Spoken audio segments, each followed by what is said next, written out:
Well, hello. Welcome back to another week of Tin Cup Theology, where biblical truth meets everyday life, one sip at a time.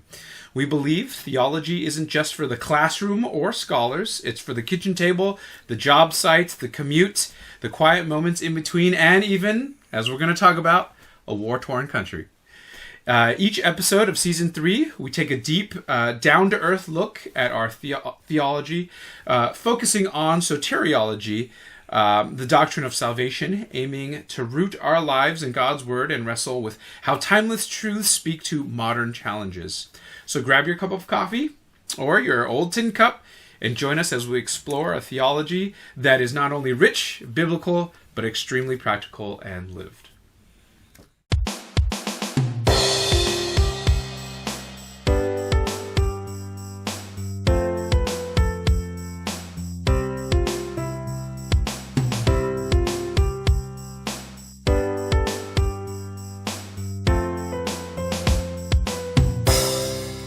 We're your hosts. I'm Chris. I'm Steve. And welcome to Tin Cup Theology. Let's dig in.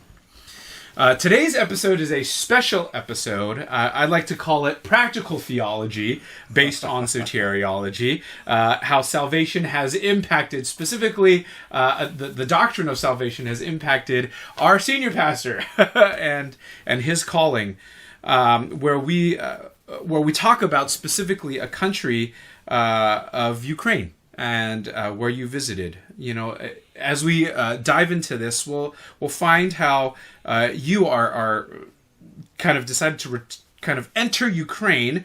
You were asked to join by Slavic Gospel Association and their Antioch initiative to train and encourage pastors and church leaders, many of whom are serving sacrificially in, I would think, unimaginable conditions, right? And you met with believers from Odessa to Moldova to Warsaw, witnessed firsthand the impact of war on everyday people, and saw how the gospel is moving with power in the midst of suffering, right? That's powerful.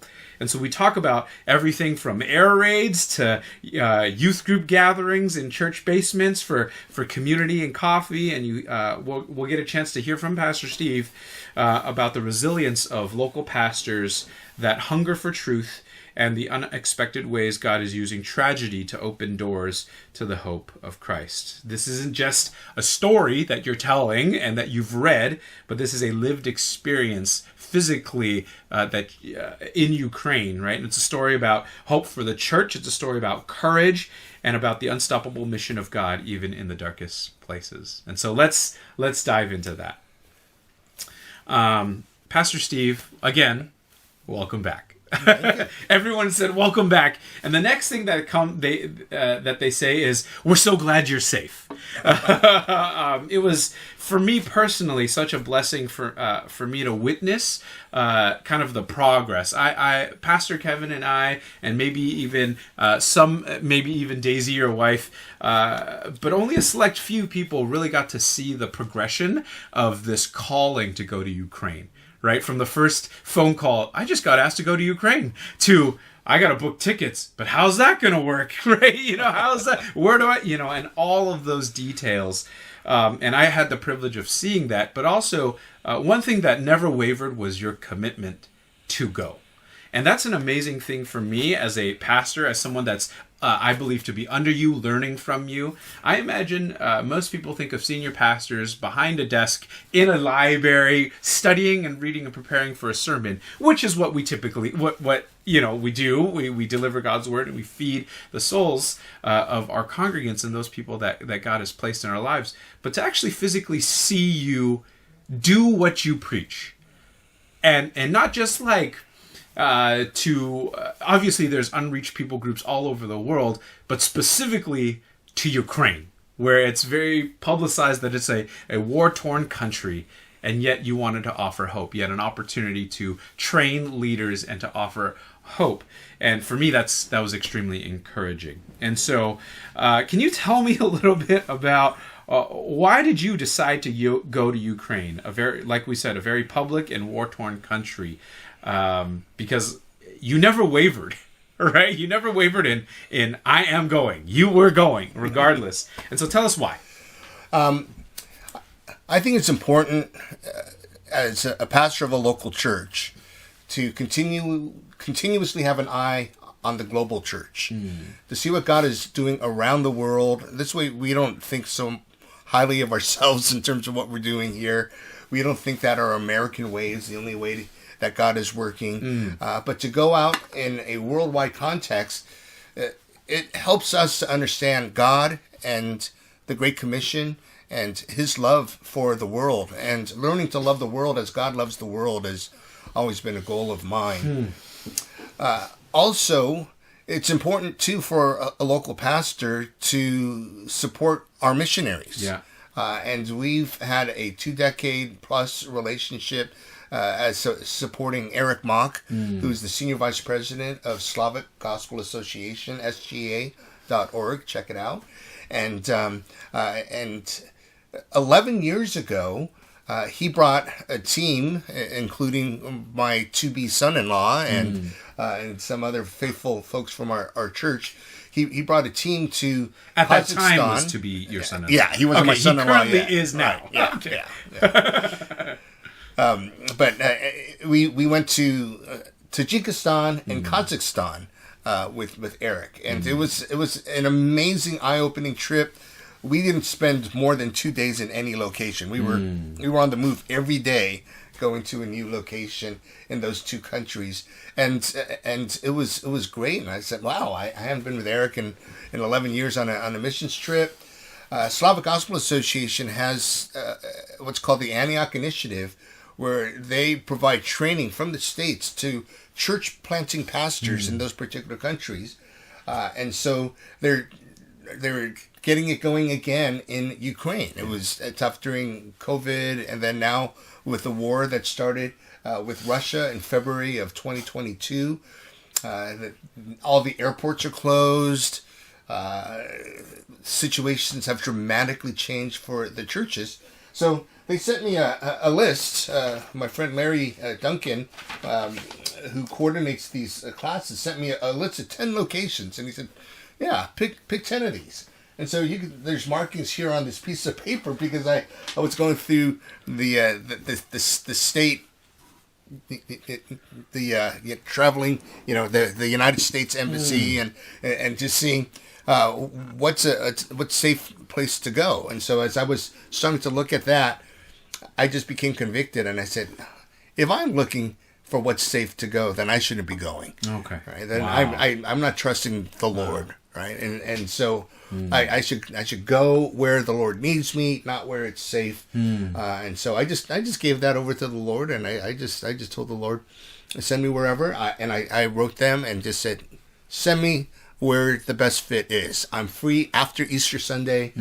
I'm free to fly out the day Ukraine after Easter. was one of the options. No, there were 10 regions in Ukraine. Oh, 10 regions in Ukraine. Yeah. Okay. So from Kiev to to Odessa to where so I you could ended have up in easily Belgorod. chosen a safer location, whatever that means. I don't know. Yeah, okay. I just said, Whatever. send me where I'm needed, Okay. and here's the dates, and Okay. and they worked it out for me. That's great. And then Eric, who just got back from Israel, and would in a few weeks go back to Moldova.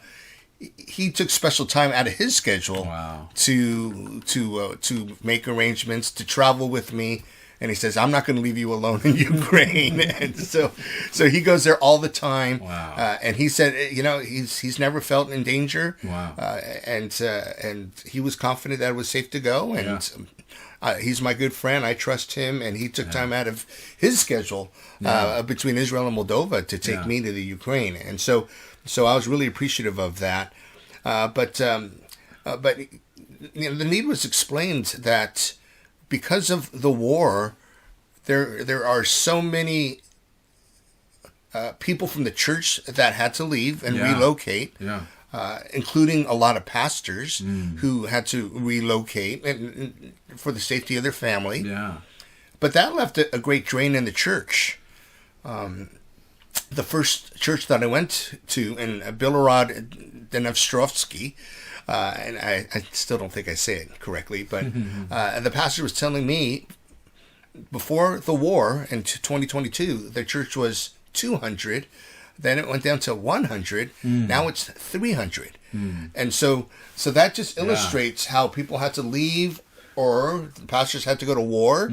They got conscripted into the army and had to go to the front lines. Some have died, and there were a lot of there was a lot of response to the gospel, and so people were getting saved. And and when you can't rely on politics, you can't rely on money because the economy's been topsy-turvy. The politics has been nuts.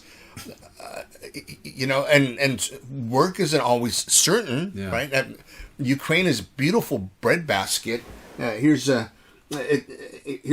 why the flag is the way it is.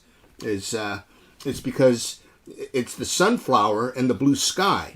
I happen to see these fields where they grow the seed for canola oil and the blue sky. So I just took that picture to match the Ukrainian flag.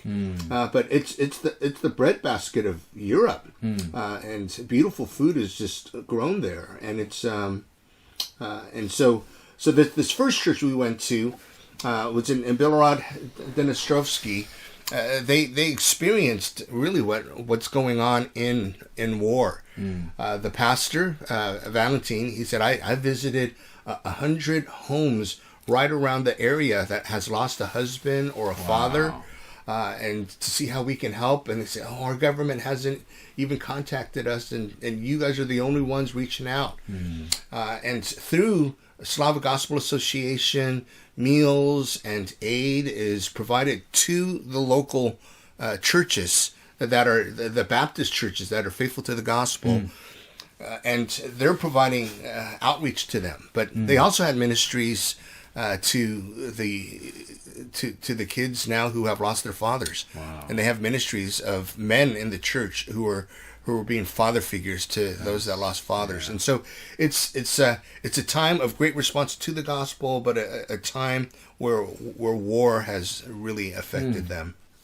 Now, just thinking about going to Ukraine, especially a war-torn country between Ukraine and Russia, I would imagine there's a lot of logistical hoops you have to go through. You're a foreigner, not just a foreigner, you're an American. And war is not, clearly it's still going on. Can you explain the process of, it almost seems like you were unafraid to go, and the logistics didn't really bother you. You just did it anyway. Can you explain that a little bit more? What was that process like for you? Well, like, did you feel unsafe at all? I never felt unsafe. I did hear alarms and sirens in the first night when I was in Bilorod.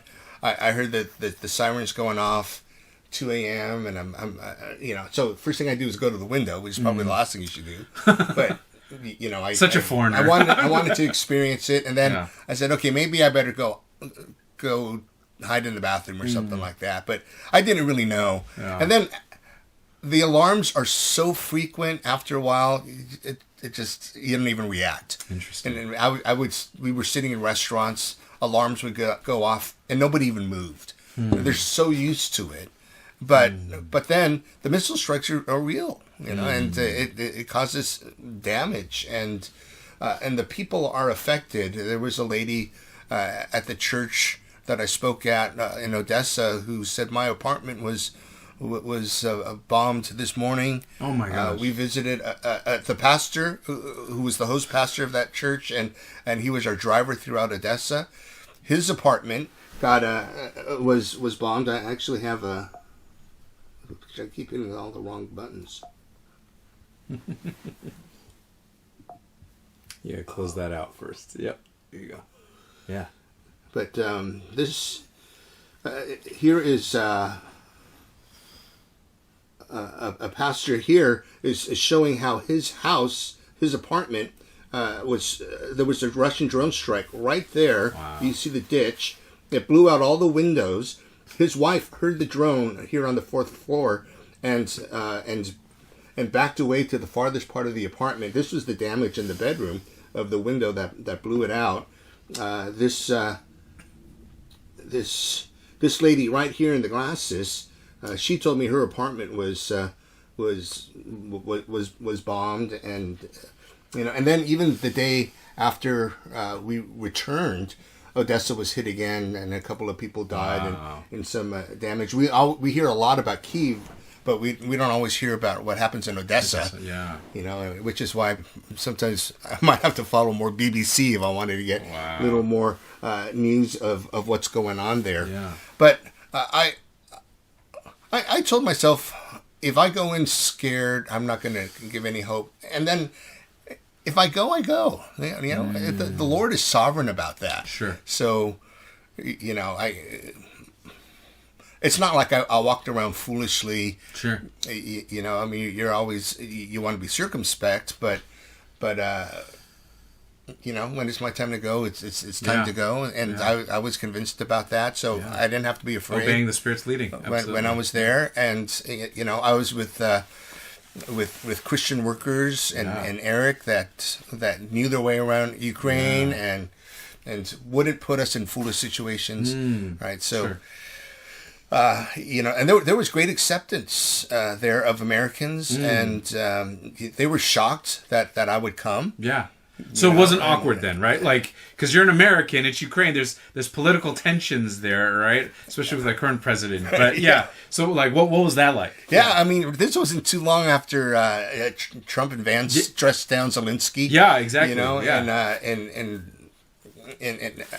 this is not meant to be political. I don't want to get political, but it created some awkwardness. Okay. And so the people were asking, well, what do you think as an American? And so I had to respond to them. Interesting. Our politicians don't shape how I'm going to have compassion for you and your needs.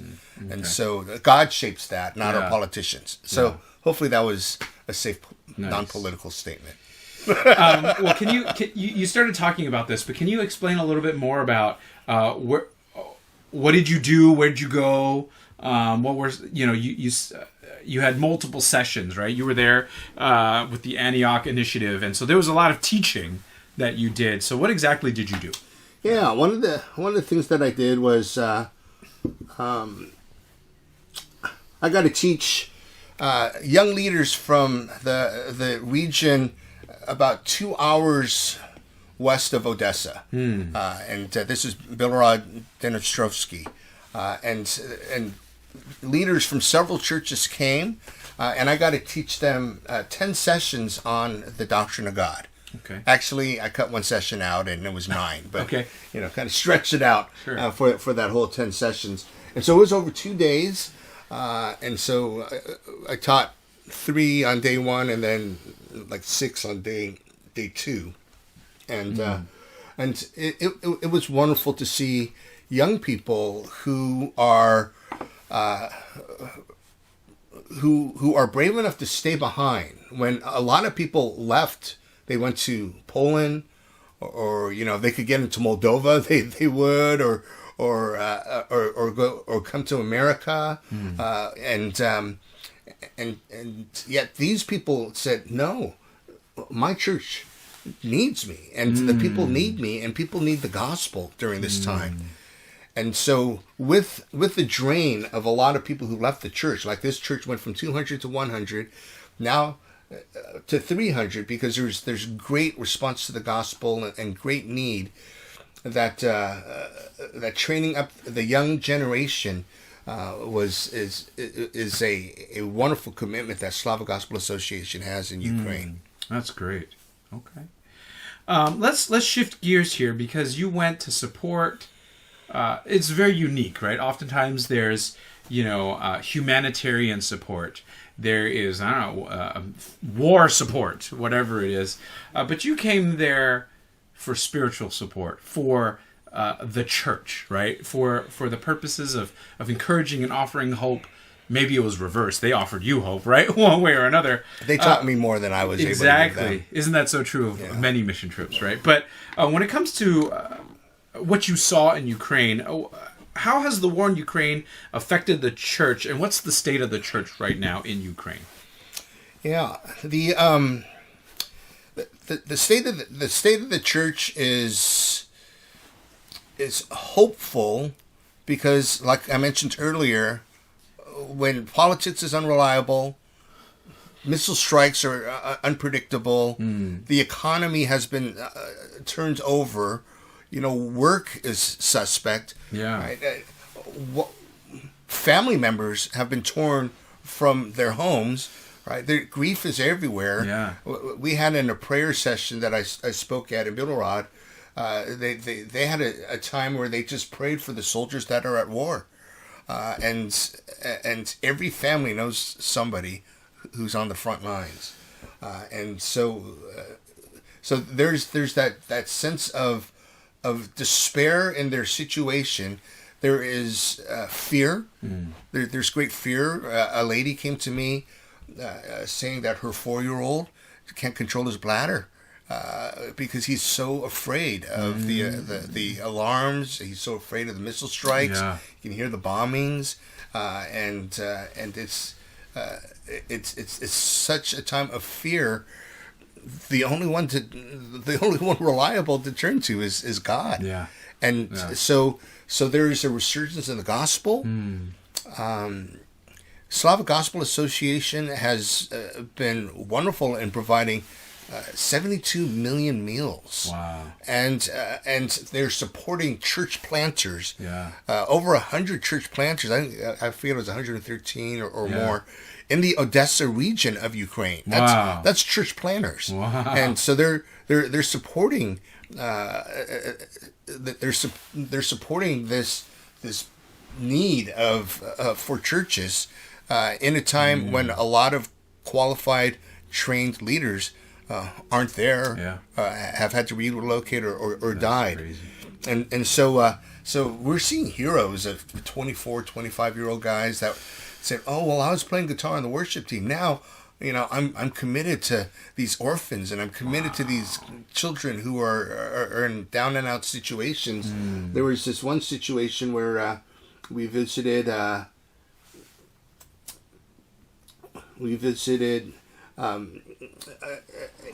children's center run by a former worship team member who's now committed to starting a church there. He showed us the building. He wanted to do that. We met some of the kids.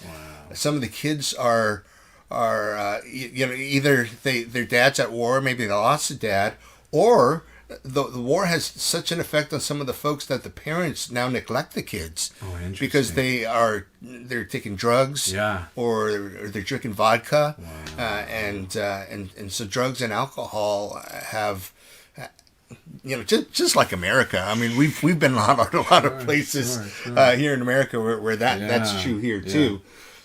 I even grew up in a home like that too, but it was it's situations like that where the need to help minister to the children was great, as well as planting churches, and to see these young guys without formal seminary training. Hopefully, they'll take our training that I got to be a part of, and then they do have some wonderful seminaries there, and so hopefully that they can then. See God's call for ministry, and then get further trained in some of their excellent seminaries. Wow. Well, to end, what are, for you from that trip, what are some of the things that God showed you, right? Because you did say that they may have showed you more than what you have offered them. What were some of the takeaways from that trip? The takeaways is that really the sense of a heroic commitment to serve others in the face of war. The war is devastating. We saw I really don't know what that's like. So I mean, we saw a lot of damaged buildings. We heard testimonies of people they know who were killed. It's a terror type war where Russia is aiming at civilians and civilian targets. I think war crimes abound. A lot of the Russian soldiers don't even know why they're fighting against Ukraine or what they're doing, and so as we had the sad opportunity to just see the devastation, like this landmark hotel at Potemkin Stairs in Odessa was struck by missiles. It hasn't deterred the people who were there, and I got to meet with 5 young men. They brought me around to meet 5 guys that are planting churches there in the area, and they're heroes when we get a chance to see the things that they're doing. And so 5 church planters, but that's just 5 of 100 of these things that are going on. And so I was inspired by the heroism. I was in awe of how people would turn to Christ because of there's hardly anything left for them. And Christ brings hope. I was really touched by how the churches they would set up cafes. They wanted to have a nice area with nice couches that people during the week can go to the church, get a cup of coffee, and they all had these great espresso machines. Yeah. Like, I was jealous that they all have these espressos. And they said they get them damaged from America, they repair them in Ukraine cheap, and they get them at half the cost. And so, but they had the espresso machines. We don't have an espresso machine. Yeah. Yet, we'll work on that one day. But they provided this safe place for people to come when it's scary. There's this sense of community. Yeah. I was really impressed how the church was open for young people, teenagers to come to, and they hung out there. I was there kind of on there. It was probably a week off of school, but they were just hanging out at the church, and it was a safe place for them to have community. Yeah. And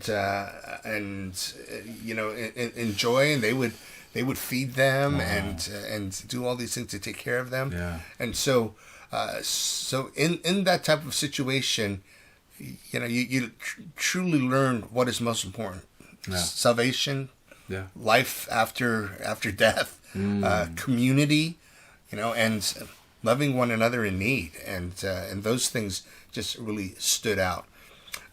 Also, another takeaway was I was so impressed by our missionary Eric Mock, who he's not only the senior vice president of Slavic Gospel, which means he's an administrator par excellence. I mean, he's a tremendous administrator. At the end of every day, he says, "Okay, I'm going to go to my room. I have 60 to 80 emails." Oh my goodness. Me, I'm just going to sleep. Yeah. I'm so tired. I don't know how you do it. Yeah. I was just so, but he would oversee all of that. He oversees the distribution of lots of funds for lots of countries. Yeah. I think he oversees like 19 different ministries in 13 different countries. And so not only is he an administrator, but he's also a pastor with a warm heart, and he loves the people there like a pastor.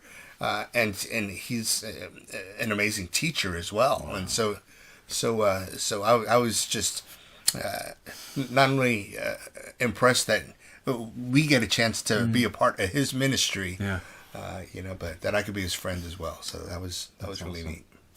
Neat. Pastor Steve, your trip, like I said, I think for me, for the church, it's a powerful example of faith and courage, both. Maybe even, faith and courage from the pastors and leaders in Ukraine to Eric Mock, but even to you, to us as a church. You didn't go for comfort. You didn't strive for safety, but you wanted to go to strengthen the church, to support the leaders, to show the love of God to a people that need hope, right? And so you showed us, for me, and the church that theology stuck in the head is meaningless, but actually lived out is the goal, right? The Word of God is not just something we believe, but is evident in what we do, right? And how we do it and how we live it out. And I think you've truly inspired us as you've come back home, reminding us that following Jesus means moving forward in love, regardless of the circumstances, especially when there's danger. And oftentimes, in the darkest of places, that's where the light shines the most, right? And you showed us that. And for me personally, I'm just so amazed. I'm proud to have you as my senior pastor, to really set the framework for what it means to live out the gospel. And I just wanted to say that. Yeah. I really didn't do anything other than witness what God is doing and witness amazing people do faithful things. And so I'm just bringing back the message. Yeah. That's all. Awesome. Well, any final words on your part about Ukraine? Things you wanted to let our audience know? Yeah. When we were in Odessa, the architecture and the city, it's so beautiful.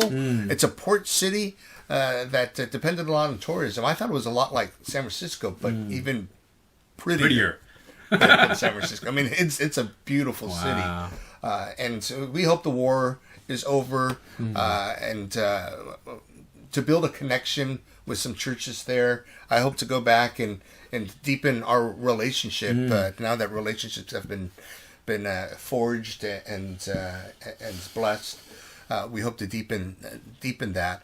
But pray not only for the war to end, but even if it doesn't end, that people will keep coming to Christ. And I think that's the best way to pray for Ukraine, and that the churches will thrive under adverse conditions, because during it's not necessarily persecution. I mean, it's a political conflict. It's a war. There is persecution that actually comes from the Orthodox Church that doesn't like the Protestants. It's about 90% Orthodox there and 5% Protestant. But it's the Protestants that are providing the aid. It's the Baptist Church that are providing the aid to the people out there. And so Zelensky's actually very favorable to the churches. But as you pray for the gospel to flourish, pray for people to grow.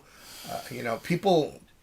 There's a great sense of fear, not only of the missiles, but fear of going to war.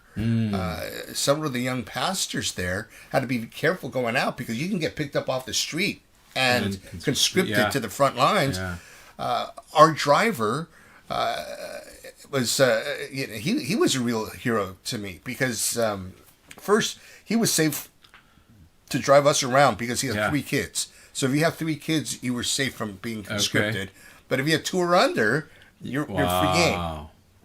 If you're over 25 and you have less than 3 kids, and so that's kind of a fearful situation that they're facing all the time. And then if they go, and you're probably getting less pay from the army, and a more dangerous situation, you may not come back, and so that's a very scary time. And yet the courage of these guys to lead the church, and I mean, they're in rooms, not too much bigger than like our offices combined, right? And it's just it's terrific heroism. There have been people, they could leave. We talked to one young man whose whole city was decimated. Wow. And you look at pictures of the before and after, and you see these cities that were once thriving now is just totally bombed through.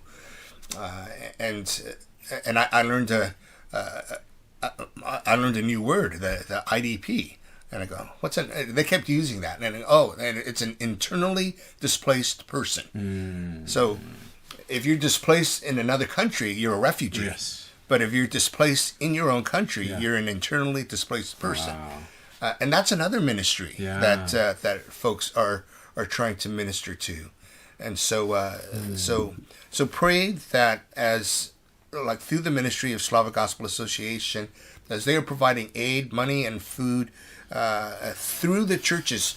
They're not doing it to get the spotlight on SGA, but they want the churches to be seen as the ones who are providing the aid, so people will come to the churches. Yeah. What an awesome philosophy. And I think that opens the door to the gospel and to the church planting that they are committed to, and then training the church planters, which is what I got to be a part of, which was a joy to see young men and women eager to serve the Lord in the midst of adversity. That's great. That is my biggest takeaway. Well, thank you again. I did take away chocolate too. Yes. So yes. There was some dark chocolate roasted chocolate. We're going to enjoy some dark chocolate after this. Well, thank you again, everyone, for joining us for another conversation on Tin Cup Theology. We can't wait to dive back in with you next week. Same time, same cup, same bite, and same truth. Until then, grace and peace. Have a good one. Bye.